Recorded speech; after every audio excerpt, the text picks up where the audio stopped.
Menyantap makanan yang berdaging, terutama dalam perayaan Lebaran Haji, seperti daging sapi maupun kambing merupakan tradisi masyarakat dari ibadah kurban. Namun jika tidak memperhatikan kondisi kesehatan akan menambah atau menimbulkan penyakit. Sejumlah layanan kesehatan seperti puskesmas pembina pasca Lebaran Haji mengalami peningkatan pasien yang berobat, terutama pasien yang diagnosa mengalami hipertensi atau darah tinggi yang diakibatkan mengkonsumsi santapan daging.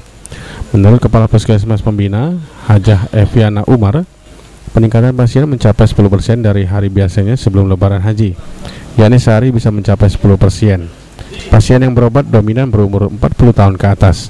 Selain itu, pihaknya juga menerima pasien yang mengalami keluhan diabetes atau kencing manis dikarenakan setelah Lebaran banyak memakan makanan yang berbahan manis. Dari data pasien kunjungan ternyata ada peningkatan sekitar hampir 10% setiap hari.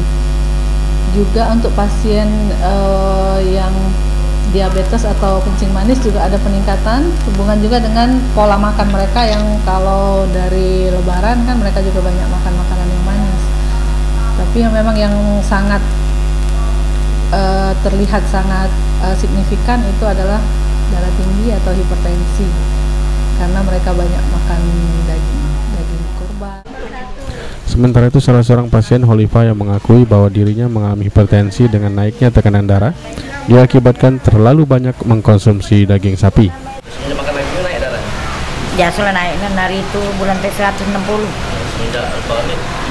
140 nurun, cuman pernya yang naik ini caknya. Banyak makan daging? Lumayan lah. Jadi dokternya apa tuh?